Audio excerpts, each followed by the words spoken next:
गावे के बाद दोनों ना गा पाई। एगो माई के प्यारा सा भजन। बहुत बहुत धन्यवाद, थैंक यू सर। आप लोग हैं तो ही हम लोग हैं।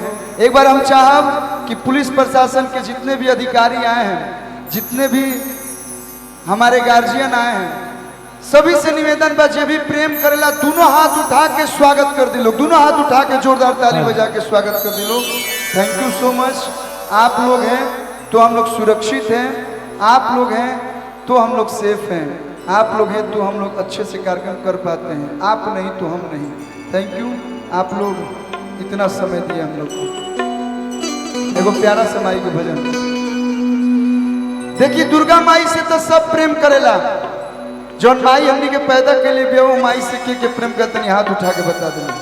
वाह, माई 9 दिन खातिर आई बाड़ी, लेकिन यही 9 दिन में माई से इतना लगाव हो जाला, इतना स्नेह जुड़ जाला।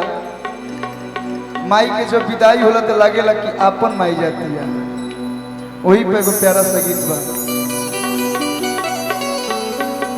संकट हरनी मंगल करनी सब पे दया बरसावली, इहे मैया सब करनैया भव से पार लगावली।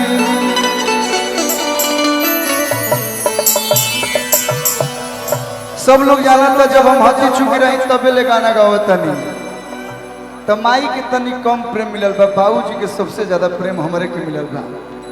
तो माई के हम बहुत याद करी ना हर जगह। वही पे एक लाइन बा कि केहू दुनिया में कतनो दुलारी, बाकी ये कहीं हो खेली महतारी। उ माई जोन अपन भूख मार के बबुआ के खियावेले, आपन नींद तोड़ के बबुआ के सुतावेले, ओह माई के जब लड़का बड़ हो जाता रे स आ माई के अनादर कर लगता रे स, ओह माई पक्का बीतत हुई। ए गाना के भाव ये बा कि केहू दुनिया में कतनो दुलारी, बाकी ये कहीं हो खेली महतारी। अरे पुतावा को पुत भले हो, अरे जीवा के गाई हो खेले, कि माई माटियों के हो खेले तो माई हो खेले, माई माटियों के हो खेले तो माई हो खेले। केहू दुनिया में कतनो दुलारी, केहू दुनिया में कतनो दुलारी। ये कलयुग चल रहा है, ये सच है। स्वार्थ के लिए सब आपस में जुड़े हैं, चाहे मैं हूं चाहे इस दुनिया का कोई भी इंसान है। पैसा बरोगा के 1000 को गर्लफ्रेंड मिल जाई है, 1000 को लोग भाई कहे वाला मिल जाई है, चाचा कहे वाले लोग मिल जाए, लेकिन माई के क्यों नहीं के खरीद सकत, ना ही माई के क्यों ले सकत। कि केहू दुनिया में कतनो दुलारी, बाकी ये कहीं हो खेली महतारी। अरे पुतावा को पुत भले होई, जीवा के गाई हो खेले, पुतावा को पुत भले होई, जीवा के गाई हो खेले। माई मटियों के हो खेले तो माई हो खेले, माई मटियों के हो खेले तो माई हो खेले।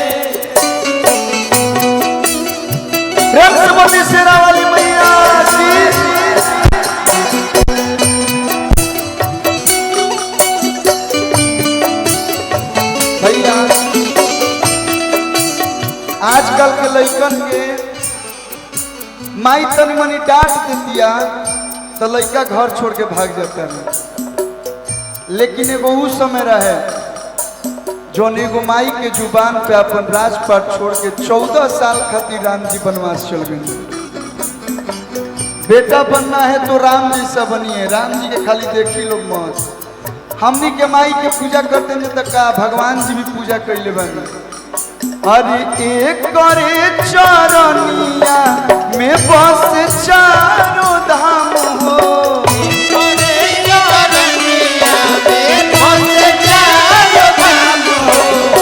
एक करा के पूजले कौन है श्री राम हो,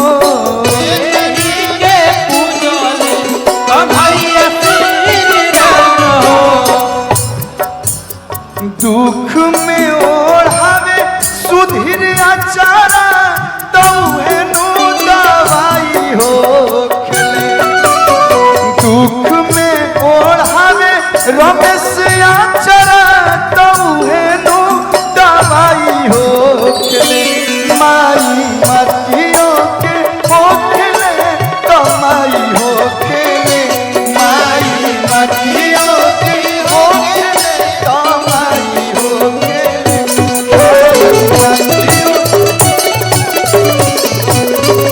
माई मतियों के।